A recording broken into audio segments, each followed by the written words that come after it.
There are moments in life when the air itself seems heavy, when hope feels like a word borrowed from someone else's vocabulary rather than a living reality in your own chest. You wake, you work, you wait, and still the horizon looks unchanged. Yet it is precisely in such seasons that good news often begins its quiet approach.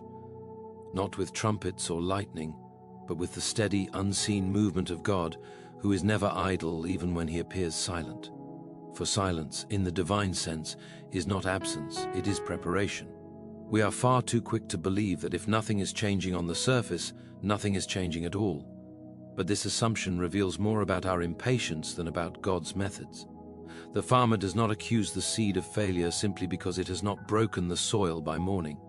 He understands that much of the real work happens underground, where sight is useless and trust is everything. In the same way, God often works where you cannot see him, arranging what you could never organize, correcting what you could never fix, and aligning circumstances that seem entirely unrelated to your prayers. You may feel as though you have done everything right and still ended up waiting in a place that feels wrong. You prayed sincerely, you acted responsibly, you hoped bravely, and yet the door did not open. But consider this: a closed door is not always a rejection. Sometimes it is protection. Sometimes it is God saying, not this way, not yet, not because I wish to withhold from you, but because I see what you cannot. The divine perspective stretches beyond the moment, beyond the year, beyond the very lifetime we are so eager to secure.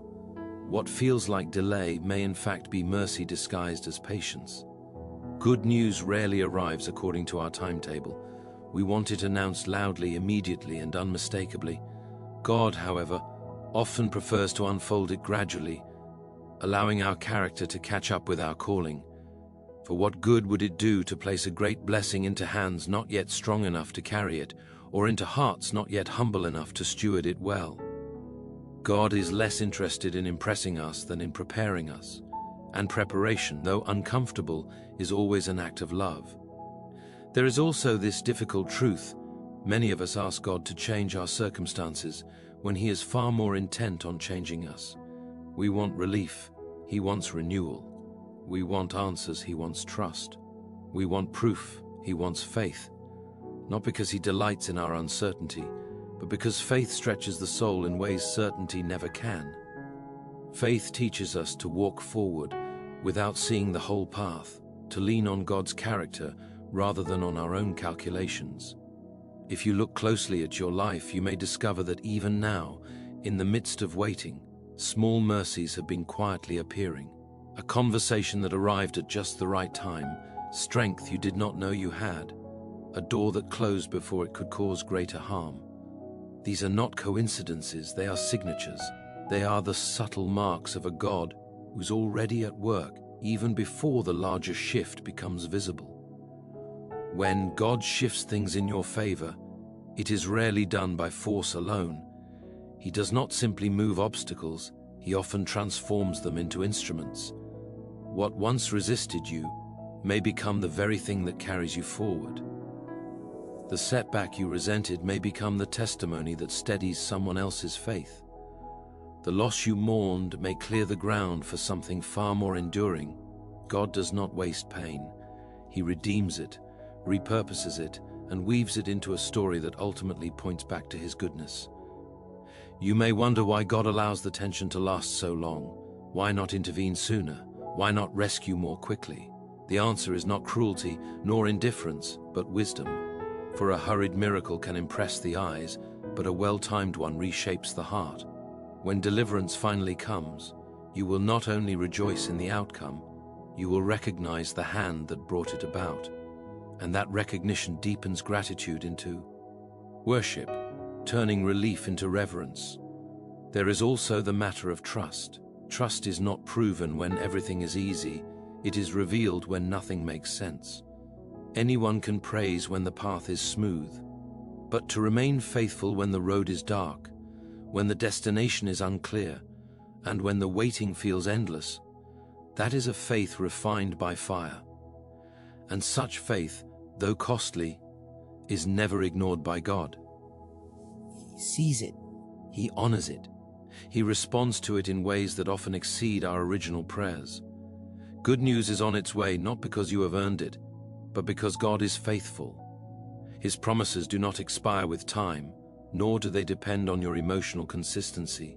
Even on the days when your belief feels fragile, His commitment remains firm. He is not swayed by your doubts, nor surprised by your fears. He knows them already and meets you there, not with condemnation, but with patience.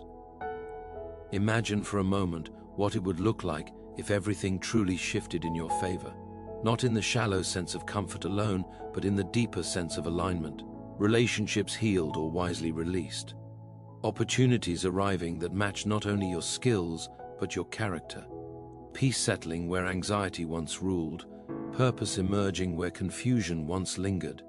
This is the kind of shift God delights in bringing about, because it reflects His nature and advances His purposes in you. Such shifts often begin internally. Before God changes your surroundings, He may change your sight. You start to notice possibilities where you once saw only problems.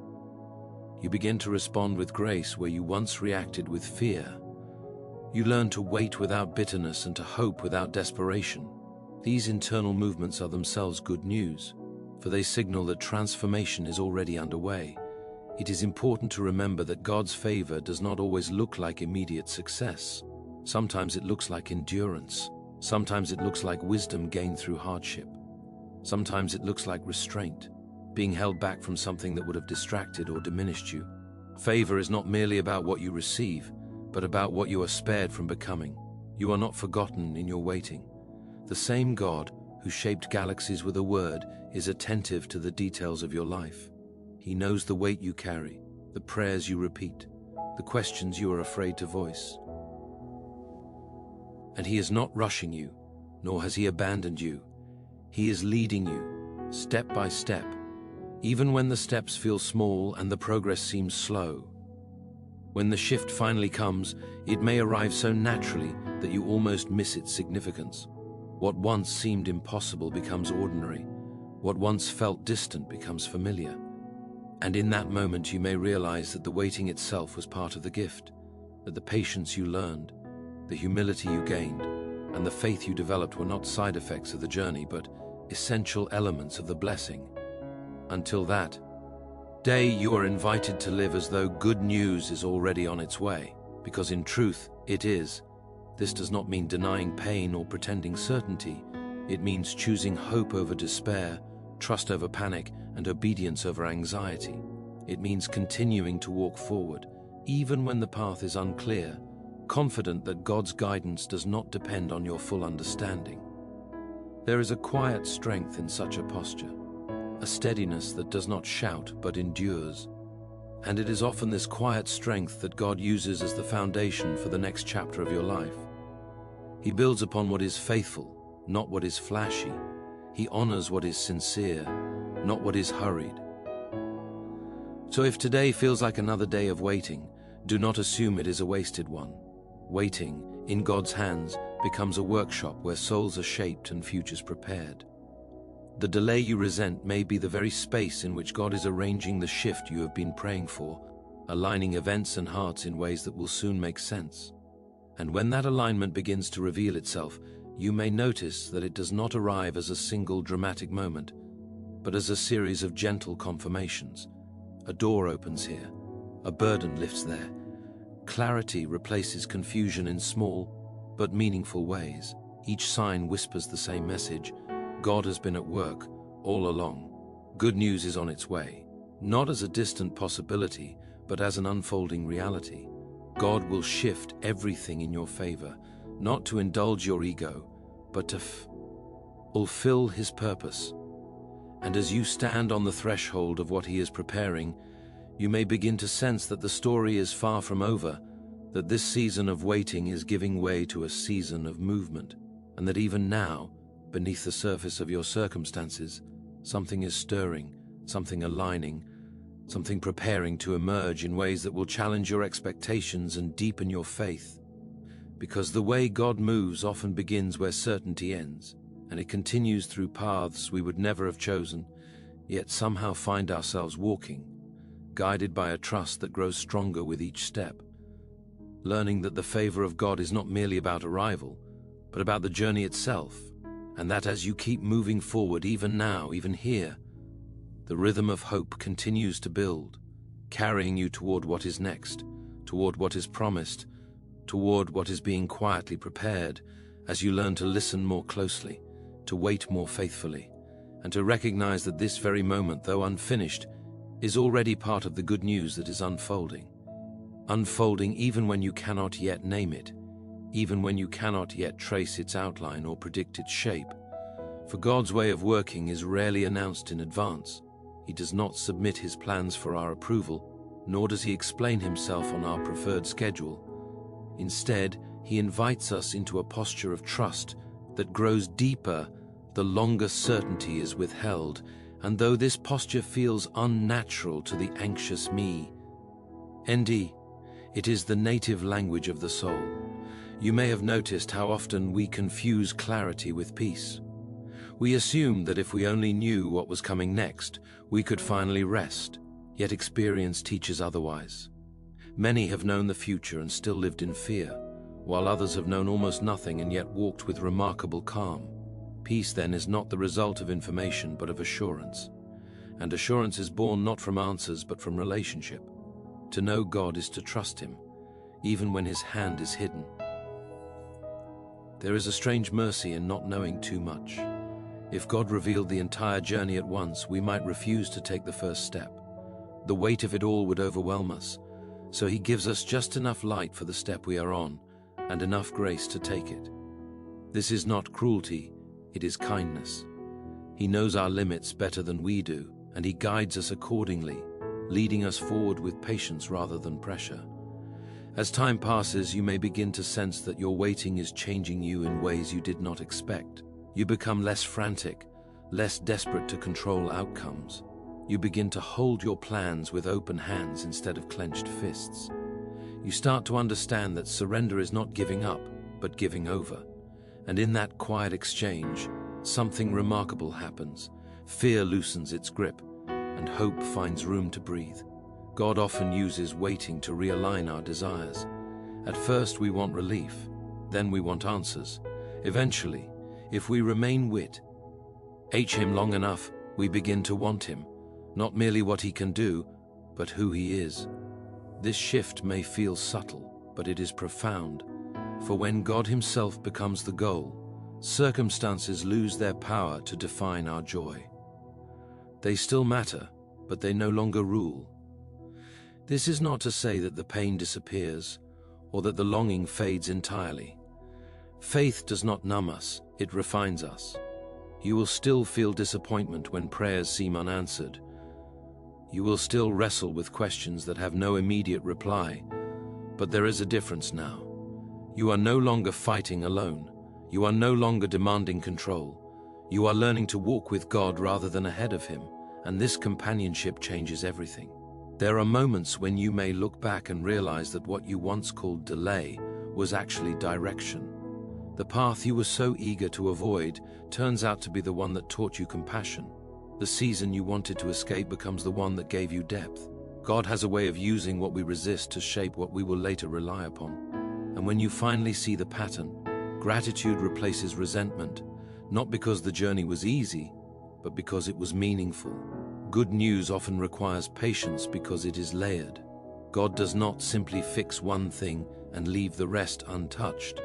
He works holistically, addressing not only the visible problem, but the underlying need. He heals roots, not just symptoms. And this kind of work takes time, because souls are not. Machines and hearts are not projects to be rushed. You may feel that others are moving ahead while you remain behind, watching opportunities pass you by. But comparison is a poor measure of progress. God does not lead by competition, he leads by calling. What looks like advancement for someone else may not be advancement for you. Your path is shaped by a different set of lessons, a different purpose, a different destination. And though it may be tempting to rush ahead, wisdom often lies in staying where God has placed you until he moves you himself. It is also worth remembering that God's favor is not fragile. It does not evaporate when you struggle or stumble. He is not a harsh supervisor waiting for an excuse to withdraw his blessing.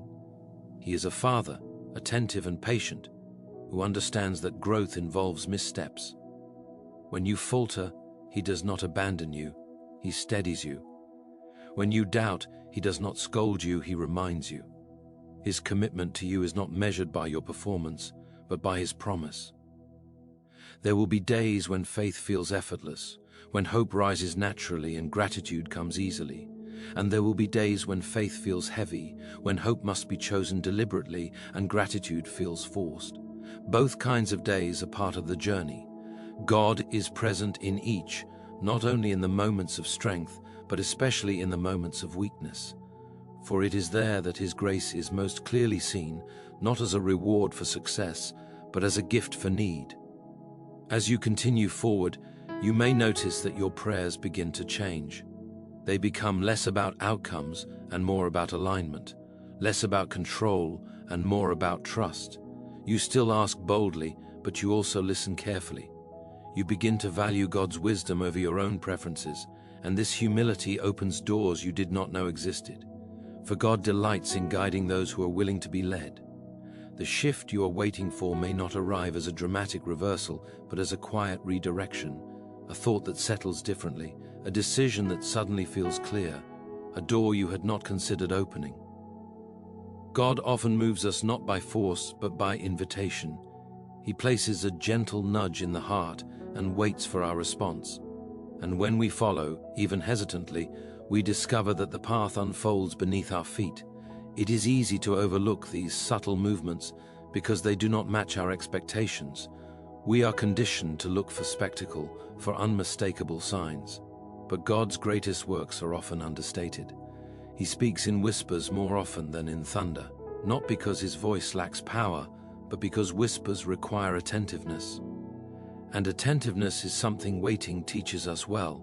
Over time, you may find that you are no longer asking, "When will this end?" but instead, "What is God teaching me here?" This question marks a turning point. It signals that your focus has shifted from escape to understanding, and understanding, even partial, brings peace. Not because his situation has changed, but because you have. There is also this quiet truth: God's timing is not arbitrary. It is precise. What seems late to you is often right on time in the larger story. He sees the intersections you cannot see, the people you have not yet met, the moments that must converge before the shift can occur. If he acted sooner, something essential would be missing. And so he waits, not out of neglect, but out of care. When the good news finally breaks through in a way you can recognize, you may be surprised by your own response. The joy will be real, but it will be tempered by humility. You will understand that this outcome is not solely the result of your effort or endurance, but of God's faithfulness. And this understanding will keep you grounded, grateful, and aware that every blessing carries with it a responsibility to remain attentive to the one who gave it. Even then, the journey will not end. God's shifts are not final destinations, but new beginnings. Each answered prayer opens the door to deeper trust. Each fulfilled promise invites greater surrender. And so the rhythm continues, faith leading to waiting, waiting leading to fulfillment, fulfillment leading back to faith, in a cycle that draws you ever closer to God's heart. If you find yourself weary as you listen to these words, know that weariness does not disqualify you. It simply means you have been carrying something for a long time. God does not ask you to pretend you are strong. He invites you to lean on his strength instead. Rest in this sense is not inactivity, but reliance. It is choosing to stop striving for control and allowing God to do what only he can do. There is a freedom that comes with such reliance, a lightness that emerges not because burdens disappear, but because they are no longer carried alone. And in that freedom, you begin to live differently. You listen more, you react less, you trust more deeply. These changes may not be visible to others, but they are significant. They are signs that God's work in you is well underway. The world often measures success by speed and visibility, but God measures it by faithfulness.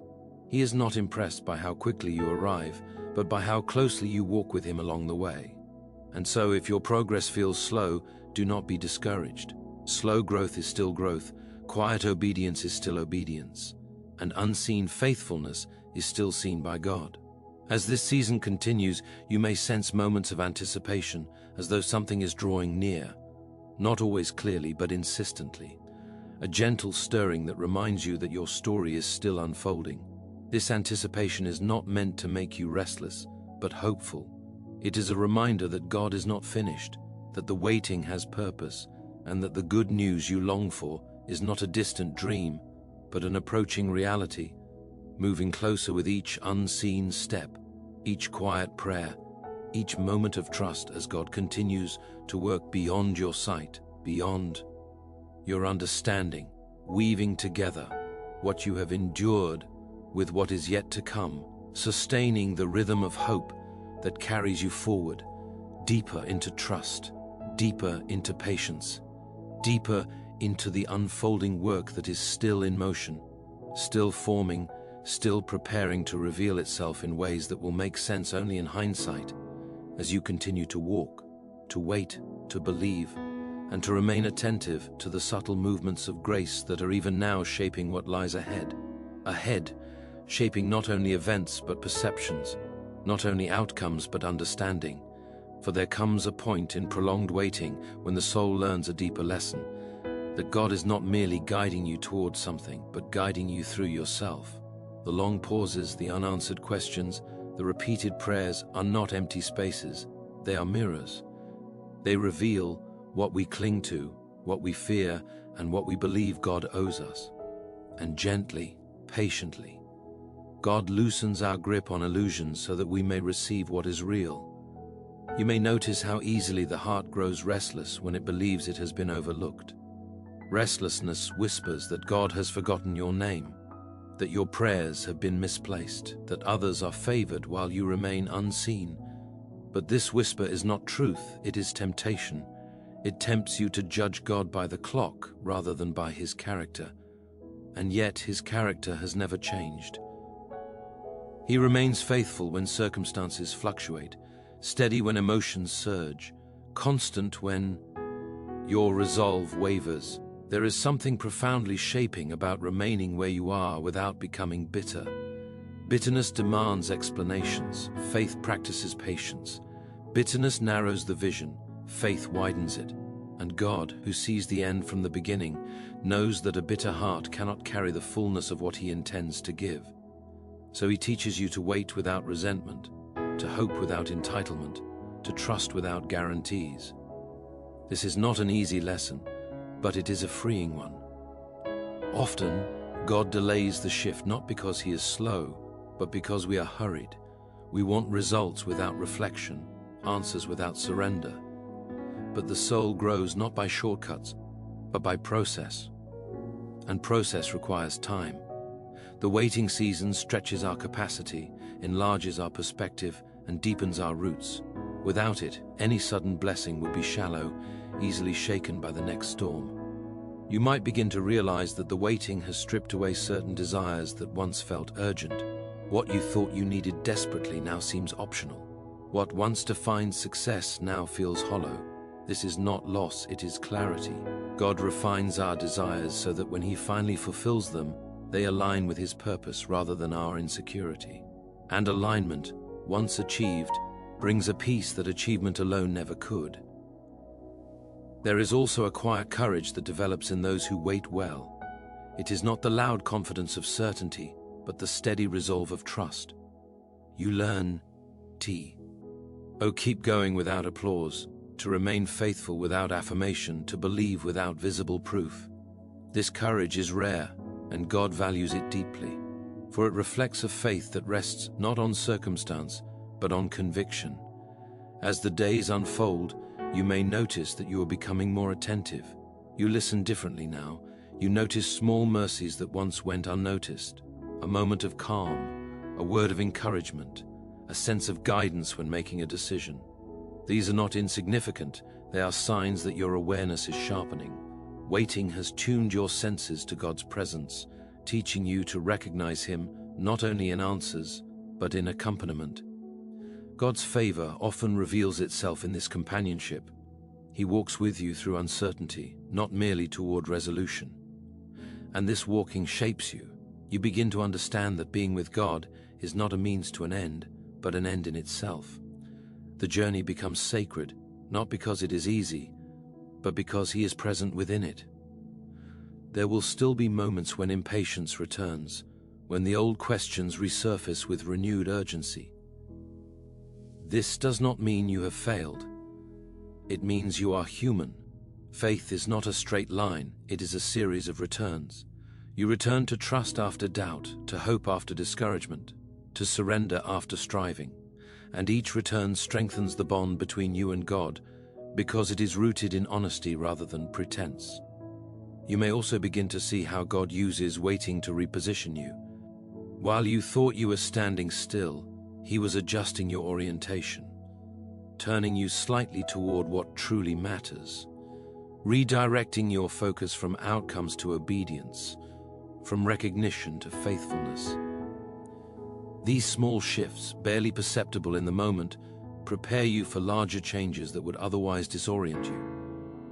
When the shift finally comes, it may challenge you as much as it relieves you. New responsibilities accompany new blessings, new doors require new courage, and the faith you developed in waiting becomes essential for navigating what follows. God does not merely bring you out of a season, He equips you for the next one. And the equipment is often forged in the very place you wish to leave. It is worth noting that God's definition of in your favor may differ from yours. You may imagine favor as ease, while He defines it as growth. You may hope for comfort, while He intends maturity. This does not mean He withholds joy, it means He anchors joy in something deeper than convenience. The favor of God ultimately leads you closer to Him. Even when it leads you through difficulty, you might begin to sense that your story is being woven into something larger than your own life, that your waiting, your perseverance, your quiet faithfulness are not isolated events, but threads in a broader tapestry. God often uses individual obedience to accomplish collective good. What you endure with grace today may become the encouragement someone else needs tomorrow. This awareness does not remove the weight of waiting, but it gives it meaning. Suffering with meaning is different from suffering without it. Meaning transforms endurance into purpose, patience into participation. You are no longer merely waiting for something to happen. You are participating in what God is doing, even when the results are not yet visible.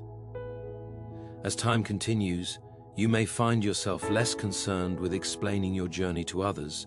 You no longer feel the need to justify your pace or defend your choices. You understand that God's guidance is personal, and comparison only distorts it. This quiet confidence is another gift of waiting, born from the knowledge that you are where God wants you to be, even if others do not understand it. There is also a subtle joy that emerges in those who learn to wait with God. It is not dependent on outcomes, nor extinguished by delay. It arises from trust itself, from the assurance that you are not navigating life alone.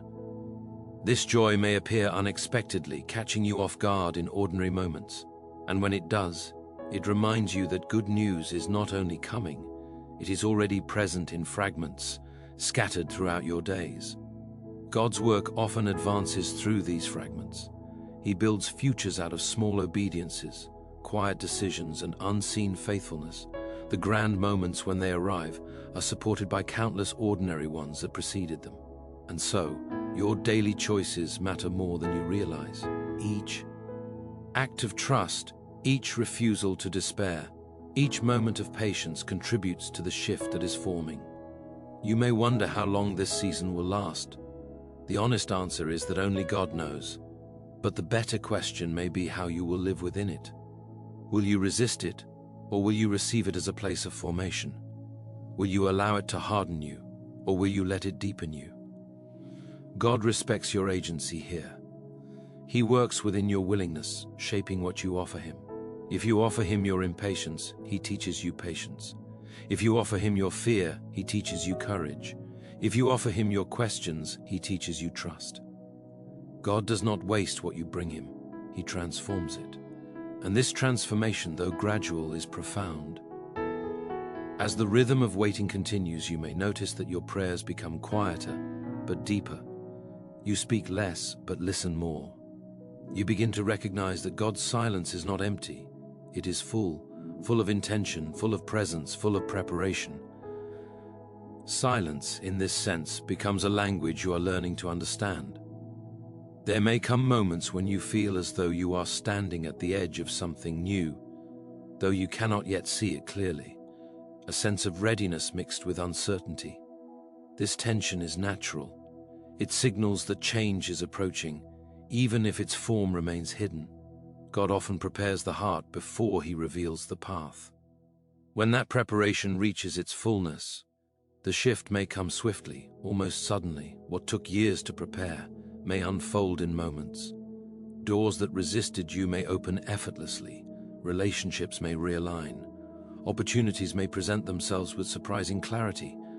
And you may look back and realize that the waiting was not empty time, but invested time, yielding a return far greater than you anticipated. Even then, humility remains essential. You remember the days of uncertainty. You remember the prayers spoken in the dark. And these memories keep you grounded, grateful, and attentive. They remind you that the God who brought you here is the same God who will guide you forward. As you continue to move through this unfolding story, you may find that your trust has become less anxious, your hope less fragile. You are learning to live in expectation without tension, to anticipate without clinging. This balance is rare, and it is precious. It reflects a faith that has been tested and refined, and so the journey continues, not in a straight line, but in a steady rhythm of trust and waiting, movement and stillness, questions and assurance. God remains at work, unseen but unwavering, shaping what is next even now, drawing together threads that will soon reveal their pattern, sustaining you as you walk forward, step by step, breath by breath, attentive to the quiet guidance that leads you onward, deeper into the unfolding promise, deeper into the rhythm of faith that carries you still. And now, as we stand at the edge of all that God is preparing, let us embrace this truth with confidence. Good news is not just coming, it is already in motion. Every moment of waiting, every challenge faced, every unanswered question has been a part of the work of preparing your heart, shaping your character, and aligning your life with His perfect timing. God's favor is real, His faithfulness unwavering, and His plans for you are greater than you can imagine.